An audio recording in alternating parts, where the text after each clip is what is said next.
दोस्तों प्रदीप गिरी academy channel में आपका बहुत बहुत स्वागत है। आज हम स्टार्ट करने जा रहे हैं दोस्तों नॉन लीनियर प्रोग्रामिंग प्रॉब्लम। आपको मैं सबसे पहले बता दूं कि हमारे एप्लीकेशन को भी आप डाउनलोड करके रख दो। हो सकता है कि अगर आपने बहुत अच्छा रिस्पांस दिखाया तो आपका भी मैं क्रैश कोर्स लेकर आऊं।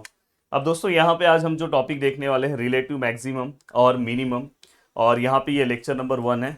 इस टॉपिक को मोस्टली ये पूरे चैप्टर में अगर आप देखोगे तो मैक्सिमम मिनिमम ऑप्टिमम वैल्यू हमें फाइंड आउट करना रहता है। तो इसे आप समझोगे कैसे, पता है कि इसके अंदर बस आपको जेड दिया होगा, यहाँ पे आपको कोई भी सब्जेक्टेड टू के बाद वाला इक्वेशन नहीं दिया होगा, तो आप डायरेक्ट इससे समझ लोगे। देखो बस यहाँ पे जेड दिया है तो डायरेक्ट आप समझ जाओगे। देखो फाइंड द रिलेटिव मैक्सिमम और minimum value of the function हमें क्या करना है, फाइंड आउट करना है। तो ये स्टेप्स याद रखना है। सबसे पहले आपको फंक्शन को एफ के फॉर्म में लिखना है, बाद में पार्शियल डेरिवेटिव निकालना है with respect to x1, with respect to x2, with respect to x3।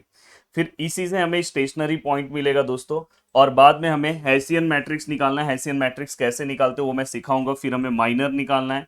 Minor के बाद दोस्तों अपने को डिटर्मिनेंट निकालना है। अगर डिटर्मिनेंट के सभी आंसर पॉजिटिव आते हैं, देखो मैंने लिखा है ऑल पॉजिटिव, तो ये क्या है दोस्तों, मिनिमम है।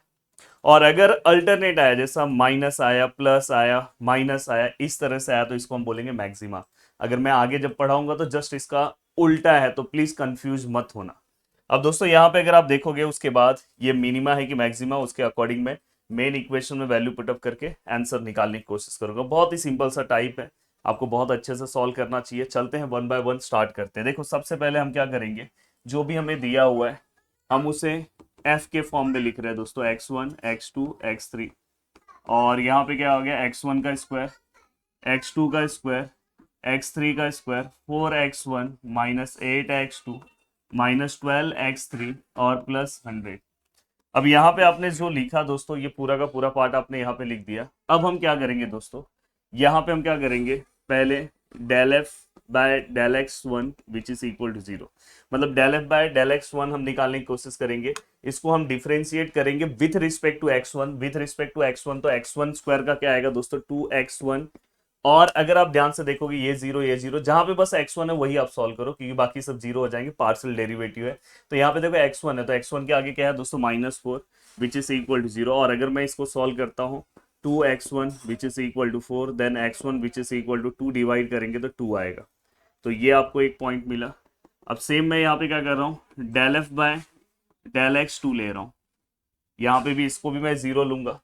अब देखो partial differentiation with respect to x2, तो ये तो पूरा x1 जीरो, तो x2 का क्या आएगा, 2x2।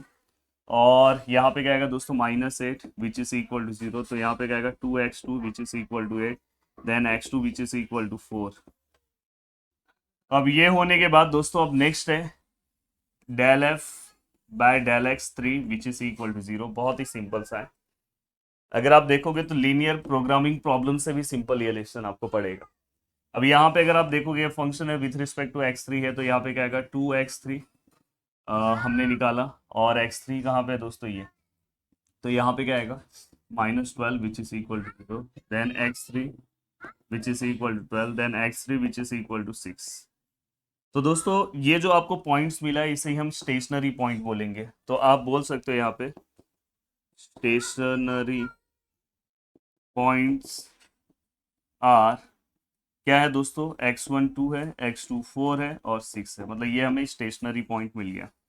अब स्टेशनरी पॉइंट मिलने के बाद बस आपको ये चेक करना है, ये देखो ये स्टेशनरी पॉइंट ही आपको लास्ट में अपने मेन इक्वेशन में पुट करके मैक्सिमम मिनिमम वैल्यू पता करना है। तो बस अब हमारा मेन मोटो है कि हम क्या करेंगे पता है, मैक्सिमम मिनिमम के लिए पहले हेसियन मैट्रिक्स हम निकालेंगे और फिर हमको प्रॉपर पता चलेगा। अब देखो दोस्तों, ये देखो ये मैट्रिक्स है। अब इस मैट्रिक्स को थोड़ा सा और मैं बड़ा ही करके रखता हूँ कि आपको दिक्कत ना हो। अब देखो दोस्तों यहाँ पे अगर आप ध्यान से देखोगे तो देखो इसको याद कैसे करना है। यहाँ पे x1 रखो, यहाँ पे x2 रखो, यहाँ पे x3, x1 x2 x3। अब आपके लिए बहुत सिंपल हो जाएगा दोस्तों इसको लिखना। देखो सबसे पहले मैं आपको बता दूं, सभी, देखो सभी के ऊपर ये दो दो टर्म हम लेंगे, तो यहाँ पे डेल स्क्वायर एफ सभी के ऊपर आएगा। यहाँ पे भी आएगा दोस्तों डेल स्क्वायर एफ, यहाँ पे भी डेल स्क्वायर एफ, यहाँ पे भी del square F, del square F, del square F, del square F, del square F, del square F. अब दोस्तों इसके बाद आपको क्या याद रखना है, देखो यहाँ पे x1 है, सेम है, तो यहाँ पे डेल x1 का स्क्वायर। यहाँ पे देखो पहले यहाँ पे डेल x1 आएगा, फिर क्या आएगा दोस्तों डेल x2, फिर ये देखो 1 और 3 है तो डेल x1 और डेल x3, 2 और 1 है तो डेल x2 और डेल x1, 2 और 2 सेव है तो डेल x2 का डायरेक्ट स्क्वायर, 2 और 3 है तो डेल x2 और डेल x3, 3 और 1 है तो डेल x3 डेल x1, 3 और 2 है तो डेल x3 डेल x2, 3 और 3 है तो दोस्तों डेल x3 का स्क्वायर। तो फाइनली दोस्तों हमने इस तरह से ये पूरा का पूरा पार्ट फाइंड आउट कर लिया। अब देखो मैं इसको सॉल्व कैसे कर रहा हूँ, प्लीज ध्यान से अच्छे से आपको देखना है। अब देखोगे दोस्तों यहाँ पे, तो आपको क्या करना है, x1 है, देखो x1 को फिर से आपको डिफरेंशिएट करना है, मतलब ये जो आपने डेल एफ बाय x1 लाया उसको फिर से आप डिफरेंशिएट करो। तो ये देखो ये इसका पहला डिफरेंशिएशन है, फिर से अगर हम करेंगे तो इसका आंसर आएगा 2। अगर आप del F by del x2 है उसको फिर से विथ रिस्पेक्ट टू x1 करो, या तो x1 को विथ रिस्पेक्ट टू x2 करोगे तो भी चलेगा।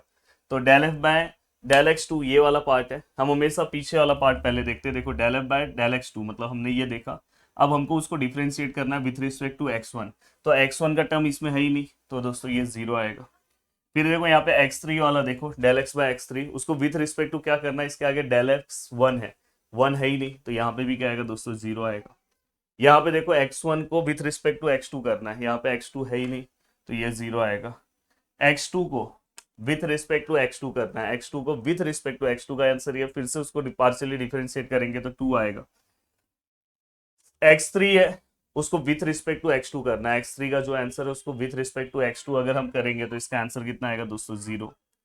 यहाँ पे देखो x1 को with respect to x3, x1 को विथ रिस्पेक्ट टू x3 लोगे तो यहाँ पे x3 का टर्म नहीं है तो 0, x2 को विथ रिस्पेक्ट टू x3 लोगे तो यहाँ पे भी x3 का टर्म नहीं है तो 0, x3 को विथ रिस्पेक्ट टू x3 लोगे तो x3 का टर्म है तो यहाँ पे डायरेक्ट 2 आएगा, और ये तो कांस्टेंट है। तो दोस्तों यहाँ पे हमने हेसियन मैट्रिक्स निकाल लिया है।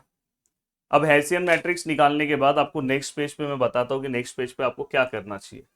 तो देखो दोस्तों यहाँ पे यहाँ तक का पार्ट होने के बाद आपको नेक्स्ट पेज पे क्या करना है, माइनर फाइंड आउट करना है। अब माइनर्स कैसे निकालोगे, पहला पहला आपको क्या करना है, ये वाला लेना है बस, तो यहाँ पे आपने ये ले लिया, फिर आपको 2/2 का लेना है, फिर ये लेना है, फिर यहाँ पे आप क्या लोगे 2 0 0 2, और फिर आपको 3/3 लेना है, तो क्या लोगे 2 0 0 0 2 0 0 0। अब दोस्तों अगर आप तीनों के डिटर्मिनेंट्स निकालोगे, अब देखो ये डिटर्मिनेंट्स कैलसी से भी निकाल सकते हो, पर वैसे तो ये तो सिंपल डिटर्मिनेंट है, इसका तो डायरेक्ट 2 ही आएगा। यहाँ पे 2 2 ज़ा 4 आएगा, 4 - 0, इसको सॉल्व करोगे तो 8 आएगा। अब डिटर्मिनेंट सभी को आता होगा निकालने, कैलसी से निकालना, जिनको नहीं आता होगा मुझसे पूछ लेना, मैंने किसी न किसी वीडियो में डिटर्मिनेंट निकाल के दिया, या तो डिटर्मिनेंट घिरी डूडोर सर्च करना, मेरा वीडियो देख लेना कैसे निकालते हैं। अब दोस्तों देखो अगर आप ध्यान से देखोगे तो सभी वैल्यूज कैसे हैं, देखो प्लस प्लस प्लस, मैंने क्या बोला था, अगर सभी प्लस हैं तो मिनिमम, देखो सभी ऑल पॉजिटिव तो मिनिमम, तो हमें मतलब यहाँ पे all the values are positive and therefore the Z is minimum, and therefore Z minimum अगर मुझे निकालना है तो मेरा जो मेन इक्वेशन है दोस्तों, देखो मेरा मेन इक्वेशन है x1² plus x2² plus x3, वहां पे मैं क्या करूंगा पता है, मेन इक्वेशन में डायरेक्ट यहाँ पे पुट कर दे रहा हूँ, मेन इक्वेशन में मैं स्टेशनरी पॉइंट को पुट करूंगा। अब देखो यहाँ पे अगर मैं देखूंगा x1 कितना है 2 है, तो 2 का स्क्वायर प्लस 4 का स्क्वायर प्लस 6 का स्क्वायर -4 इंटू 2 -8 इंटू 4 और -12 इंटू 6 और +100। तो दोस्तों यहाँ पे हमारा जो आंसर आया दोस्तों, पूरे के पूरे वैल्यूज को पुट करने के बाद हमें जो वैल्यू मिला दोस्तों 44 मिला। तो इस तरह से आप और भी कोई भी क्वेश्चन सॉल्व कर सकते हो, बस क्वेश्चन में एक ही ट्विस्ट आएगा, आपको कोई प्रॉब्लम नहीं आएगा क्वेश्चन में एक छोटा सा ट्विस्ट ये आएगा दोस्तों, आपका अगर वैल्यू वहां पे पहला डिटर्मिनेंट यहाँ पे जो आप वैल्यूज निकाल रहे हो दोस्तों, अगर उसमें माइनस है, दूसरा प्लस है, तीसरा माइनस है, तो भाई डायरेक्ट समझ जाना कि ये मैक्सिमा है, बस फिर वही सेम प्रोसीजर फॉलो करना है। उम्मीद कर रहा हूँ कि पूरा का पूरा पार्ट आपको बहुत ही सिंपल लग रहा होगा। आप प्लीज़ वीडियो के नीचे कमेंट करना, अगर आपको ऐसे ही वीडियोस चाहिए तो ज़रूर मैं आपके लिए फटाफट वीडियोस बनाऊंगा। तो चलो मिलते हैं नेक्स्ट लेक्चर में, बाय बाय, टेक केयर, जय हिंद दोस्तों।